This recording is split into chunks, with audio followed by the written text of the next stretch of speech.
Hello again, and it's time for another project.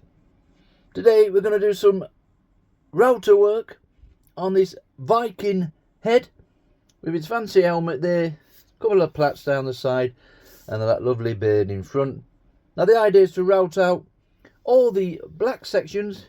Everything you see in black we will remove with the router, and then we'll put the black paint back in its place, and all these raised sections we will paint the required colours. Once that's all nicely routed out, we will be cutting it out on a scroll saw afterwards. Obviously you could leave that on this piece of wood and make yourself a frame if you prefer to do that. I just like to incorporate the router and a little scroll saw work on most of my projects. So we've printed off the template. I use a site called Rasterbator and put in what you want. I do everything from my phone, so you find your image, send it to Rasterbator, work out the sizes you want, it comes back to your phone, and from the phone to the printer, and it prints it off with little markers. There's actually 3 pieces of A4 size paper on this one, and it measures at 19 inches by 12 inches across. So we've got our image. As always for me, I just stick it to the recycled pine. This was a bit of old pine shelving. We're not overly concerned about the state of it. Just spend 5 minutes, give it a nice sanding down. And it's free wood, and for me, free wood is the best wood to use, for me anyways. So we've stuck it down, we've popped carbon paper underneath. This is the way I do things. It's an extra 5-10 minutes sometimes, and we just draw around this with a nice biro. You can use a pencil. We just drew around it all. That image is nicely transferred. Plus side, you can use that over and over again, so you're not having to print it off each time, wasting papers and inks. You want nice fresh carbon paper, not something like that. I think that's appeared in all my videos. That would be far too dry. Once you've transferred your image, take that 5 minutes to colour in the areas you want to remove, just shading the sections that you want to take out. You will go away, come back, and you'll start routing out inside that nose. I'm sure we've all done it once or twice. So to play safe, shading the areas you want to remove, or put crosses on, or markers, whatever you prefer, just so you don't come back and make that simple mistake. Now for routing out purposes, as always for me, I like to use these, I call them CNC bits. They are actually computerized, programmable, something. It's a mouthful, but CNC bits do for us. They come in different degrees, 10 degree, 15, and that is literally just the angle of the cut. It's a nice fresh one today. That is a 15 degree. So you can just see there, that's 15. There's not a lot in it, and personally myself, I couldn't tell you a 15 from a 20 degree. Now when we route out, remember, we want to route out up to the lines, never on the lines. I say it in every video, but if you've got a small section, let's go right down over here. If you've got this small area, we're going to remove that inner that. If you go on the line there and on the line there, that will extend that way and that way, so that will be slightly bigger. So you want to go up to the line. So when we route up to the line there, up to the line there, that is what they call inset. If we were moving the opposite side, obviously we'll come up to the line on the opposite side. It's just a way, very rarely would you route out on the line itself. So we've got our 15 degree bit. They do have a small shaft on them, a 3.175mm. Now that will fit your Dremel if you've got a Dremel attachment, no problem. For your 1/4 inch shank or 1/2 inch, you will need what they call an adapter reducer collet, and it is basically just a little tube like that, a couple of slits in, and your CNC bit will slide into there nicely. That has now got the 1/4 inch shaft on to fit your router. Remember, if yours takes 1/2 inch router bits, you're going to need the bigger adapter collet. So we will pop that in our router. I work on 3mm depth. You can go deeper if you like. Don't go too deep in one go. You just put too much strain on your bits and also on the router. So if you want to go 1/4 inch down, our person would do it in 2 passes. Go around the whole thing and then go around it all again. And the same when you're doing the clear out. So I made a piece of wood for that depth. We'll pop this in the router. We can sit it on there And there's our number 2 I use.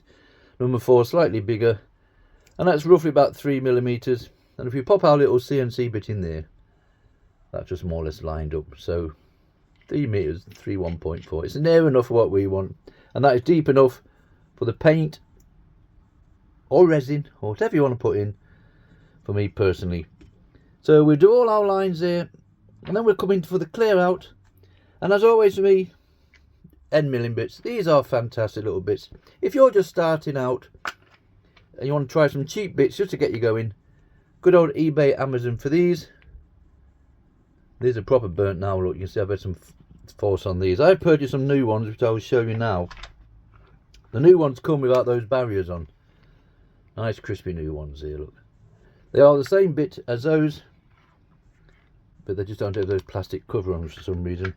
Now they have the same size shaft on them, 3.175mm, remember. So it will be a simple case of we just slot that in. Once we've done our line works, we will remove the CNC bit, and that just slots into the same bit, and you pop that back into your router. Set the same depth if on here if you wanted to. I tend to remove certain sections and just sit the router on there, and that will be our depth to remove all that shaded area. Once we've done the lines, and we can remove most of this, but as it comes to the end there, personally I will go around with this with the scroll saw first, and then come back and remove the remainder of the backer board. The reason why I do that is because if you were to move all this now, when you come to cut it out, this section will be higher than the shaded out section, and I just find it a little bit awkward to follow that line on 2 different levels. So for me, we'll cut it out, but just leave a little section there maybe, and one at top, so it stays inside the framework. That just allows you to run on top with your router bit like so. You'll see better as we go along, but for now we'll pop our little CNC bit into the adapter collet and start routing this one out.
Right, so we've made it all the way round those lines with that CNC bit there, as you can see there at a better angle. Now all we've got to do is come in and remove all the shaded areas. You will notice as you're going round, well with my router anyway, as the palm of my hand is rubbing against the wood, it does remove this pencil line. So sometimes it does pay you just to shade those areas back in again. The last thing we want now is to come in and basically remove that. We want to go at either side of that, so just take your time with these projects, keep an eye on it. Little lack of concentration and you can soon alter things fairly quickly. So we've got those all nicely done, and if you get really close you can just about make out we've still got the pencil line there.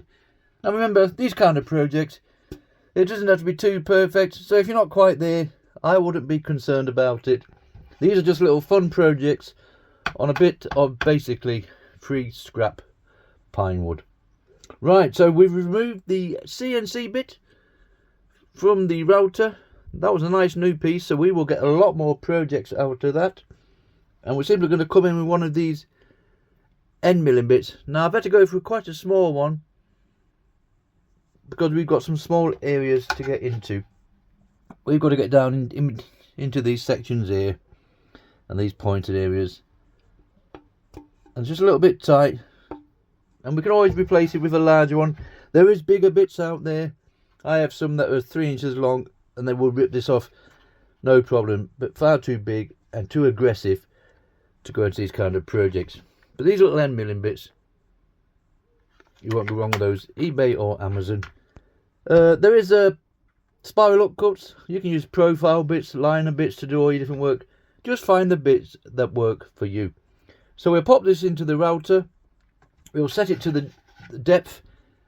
I've moved a piece there, so we'll put the router on there, set it to that depth, and basically start removing all the penciled out areas.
Right, so we've made it all the way round with that end milling bit. You can see from that, that's come out really nice. We've had no problems with that. Now, this is just the way I do things. Everybody will find their own technique. But for me personally, on these kind of projects, I normally have two options. One, I do like to cut them out. You could leave that on that board, cut it off at the bottom, make your frame, paint it how you would like to. But for me, I do like to cut it out. Now we have two options as on previous projects. Sometimes you can just carry on routing out an extra 1/4 of an inch, and then you would get a small washer, put your pencil in and basically draw around the full piece, and that will give you your line on the lower section to cut out. If you're really good, you could have routed out up to the end of that line there, carrying all the way round, and then come cut it out with your scroll saw. Only problem there is, if you look at the inner section, you will end up with like this. This will be your outer area, which is eye, and then you've got the low section, and you've got to cut out your scroll saw in between, obviously on this edge here. So you're cutting at two different levels. I did try it once, and it's manageable, but it's just a bit awkward. So for me personally, and this is just the way I do things, I've routed it out but left that gap at the edge. So we're going to cut it out now. Leave it attached to this backer board. That just gives you more surface for your router to work on. It is possible just to take it off completely and come in with your router, and I can do that no problem. But if you're new, keep your backer board on, just so you have the two levels, which is a lot smoother for your router to work on. So we'll cut this out, and we'll just leave a little tab at the bottom maybe, and one at the top. Just keep it secure to the surrounding area, wood should I say. And then we can come back in with the router and we can just nibble this straight off over the edge that we've cut, and we'll have no issues. Once it's all routed out again, it won't take too long. We can come back in with the saw and literally just remove the two securing tabs. You'll see as we go along. So for cutting out purposes, for me as always, I use spiral blades. pegas number 5 on this one. They're ideal for these projects because you could start here and basically cut that all out without moving that wood at all. We can just feed it all the way around like so. Whereas with the other 2 blades, you get a pin blade on your more basic saws. They obviously have a pin at both edges. They just hook on to a clamp like so. And you also have a pinless blade. They clamp in like so. More professionals there ones. Any of these 3 blades will work today, I'm assuming. I'm just trying to look at the size of the piece.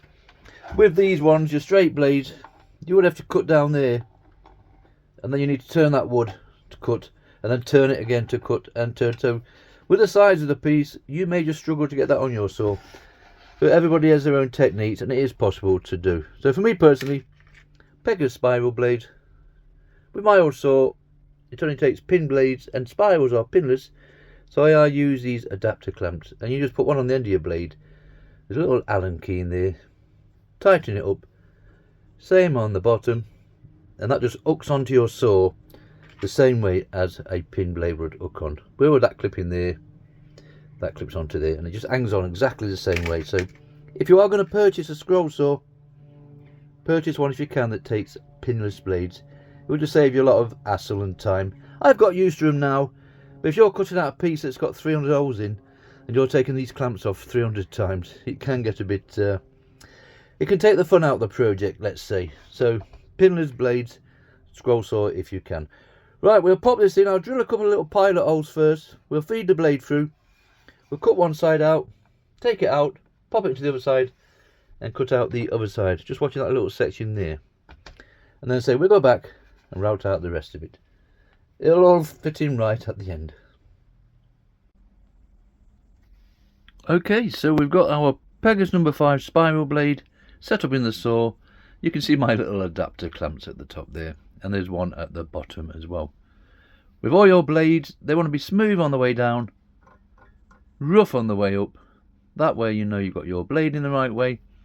And we've took up the tension. On this saw of mine, it's right at the back of the saw. Some now, they're just literally on top. And we've got that little ping ping sound. That way you know your blade has got the right tension and is nice and tight. Okay, here's our first little tab's going to be. So we're going to cut this way, and obviously we'll come in from this way or cut that way, whichever, just leaving that little section there. That just keeps these 2 pieces connected together. And same on the opposite side. I think there's one at the top and one at the bottom. So I did 4 on this one for some reason, just to show you. So let's cut this out, nothing too complicated.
Right, so we made it all the way around with that pegas number 5 spiral blade. And if I turn it over, you can see the cut better there. remember we've left these little tabs, little securing markers. There's 4 on there eventually, just so it keeps it nicely to the surround board. Obviously you could cut this out completely and then just sit it back in the board if you have a nice flat surface. I don't, my work surface is all over the place, so I just find it better just to leave that in there, and that just allows for your router, when we come to nibble out these end bits here, we can just come right up to that cut, have no concerns about it, and that just gives you more of a surface for your router to work on. If you're new to routing and maybe you're coming in to nibble these end bits, because you're at the end, your router could dip like so. Another option is to cut off a piece of wood of the same thickness, put that alongside, and you could also use that the same way. There's a lot of different methods out there. Find one that works for you. And for me personally, on this occasion, it's better just to cut it all out and just leave these few little tabs. Right, we'll go back to the router again. Remember, with our little end milling bit that we used before for the clear out, and basically just remove this little section that goes all the way round.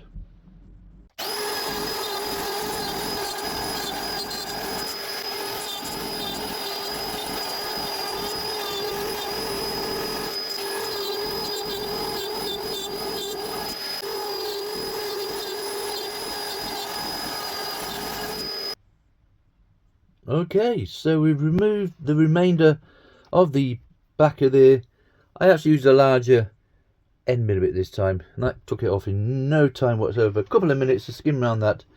And remember, we've already cut it out this, so we could just go to the edge of that and no concerns about any mess or anything that we're making.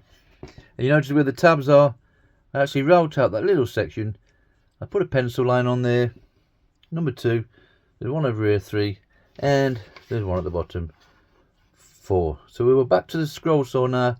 Just remove those 4 little tabs, and then we can take this one away from the surrounding wood.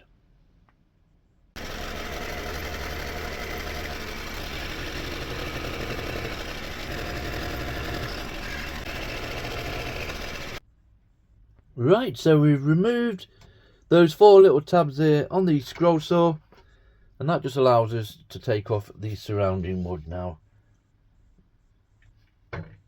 So there's our template all nicely cut out and routed out. So all we need to do now is give it a general tidying up. It's some little frizzy bits around there, and we want to get right down inside these sections here. You will notice with your scroll saws, you do get these fuzzies on the back. It's a matter of seconds. It's all part of the tidying up, as you can see from there. So we'll give it a nice tidy up. I like to use these engraving bits, Dremel engraving bits. They come in different shapes and sizes. I have one in my flexi cable, which is attached to the end of the Dremel. I get one with a nice flat bottom like so, and that's just enough for us to go around, give it a quick tidy up, and then we'll come in with a mouse sander.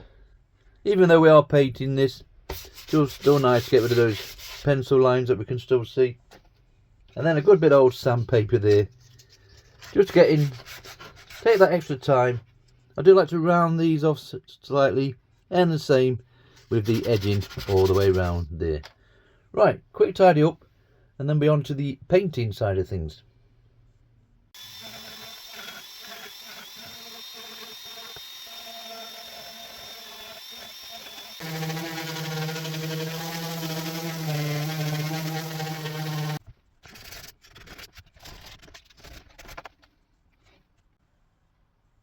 Right, that's all our tidying up done. So we came in with those engraving bits just to get in right into those sections. Then we use a mouse sander. It might seem a bit pointless sanding it all down, because we all have to go over this again once we put our paint in. But I just like to make it nice and clear and give us some kind of effect that we're looking for. And obviously we went a bit of sandpaper and it just rounded all those edges off. So it just takes that slight sharpness of the wood. Right, now the next stage for me is we're going to paint the background black. I was going to go with a teak stain at one time, but I'm going to go with a black anyway. Just cover up these knots and different sections that's maybe not as nice as we would like those, around those areas around there and stuff. So normally I would come on with Painter's Touch Black, but I'm going to spray this one today. I think I've only ever sprayed 2 projects in the past, and this is just a black satin. It's something I found in the drawer, and we're literally going to spray the full piece, and then we'll come back with a sander, sand this down, and hopefully get that wood back to the front.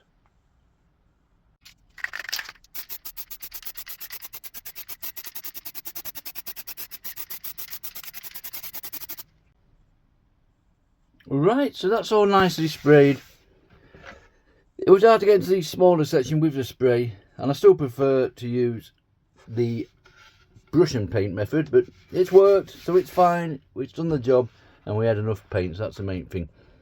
I have noticed on a previous project I did with the spray, you need to get in with quite a coarse grit, so I'm going to go in with the 80 grit on this one. It's a bit savage, but it will soon clear that off, hopefully, and then we can go on afterwards with a 120 just to smooth it down again. So let's just sand all this top surface off, and we'll see what it looks like.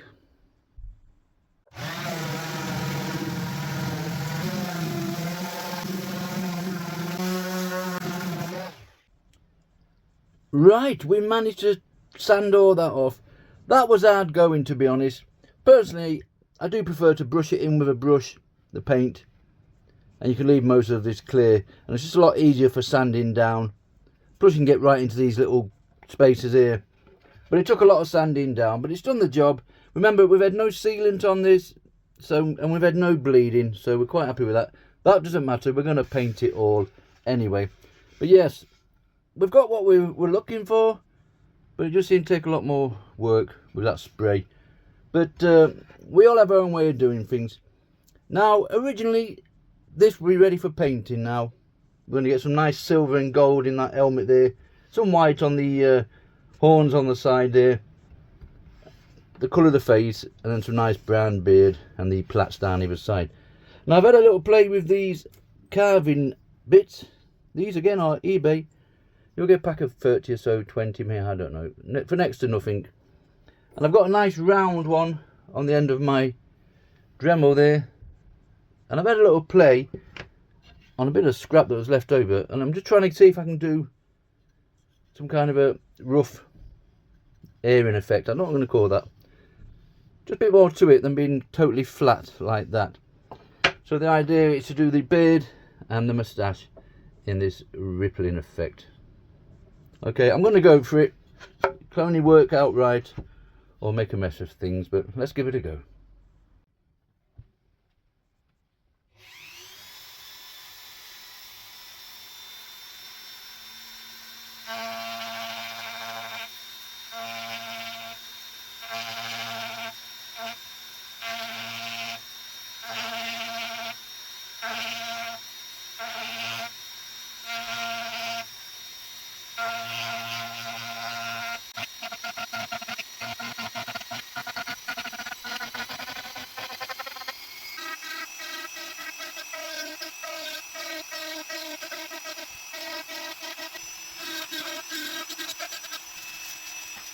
Right, so we've done the beard with that little round engraving bit, and that's just enough to give it some kind of rippling effect. At one time I was going to do the plaits at the same time, but we're just going to leave it so things are totally different to each other. We don't want to get too carried away. Now, regarding painting, a little painter's touch today. These are great little pots. They're ideal for outside. We've got some nice silver. I believe there's some gold. We'll throw that in on the helmet, and we'll paint the beard and the rest of it basically. We might look into staining the beard and the side section, but for now we'll start with the painting on the helmet and we'll see what it ends up like.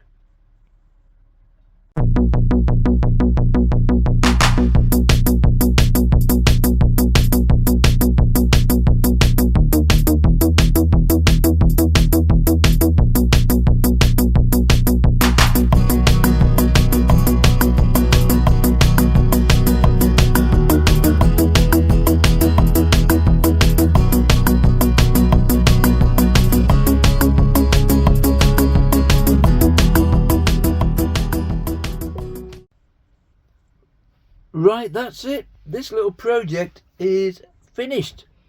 So we gave it 3 or 4 coats of that clear varnish, and that's just enough, as you can see from there, just to give it that bit of extra shine. It's just the way I like to finish my projects. This will be an indoor piece. If it's for outdoors, you want to look at your spy-urethanes or your polyurethane sprays. These little tin sprays are fine, and you might get a year or 2 outside depending on your weather, but for indoor pieces they will be spot on. So that's it. The Viking is finished. We cut it on recycled pine. We did the router section first with the little CNC bits, remember? We do all our lines with that, and then we just come in with those little end milling bits just to clear it out. These are just the little bits that I use. There is better bits out there, but if it works, why change things? And then for cutting out purposes, just a Pegas number 5 spiral blade for me, just a personal choice of blade. And obviously we came in with our little painter's touch once we have tidied it up with the engraving bits and a bit of sandpaper, obviously. And then first time for me was mixing the dark teak and a light teak. We took a chance with that one, and I'm quite happy with that. That's a nice looking beard he's got there. And just to finish it off, some nice Paint Factory varnish. And that's it. We're going to find him a name. Ragnar, Ivan. I'm sure we'll find a nice Viking name for him.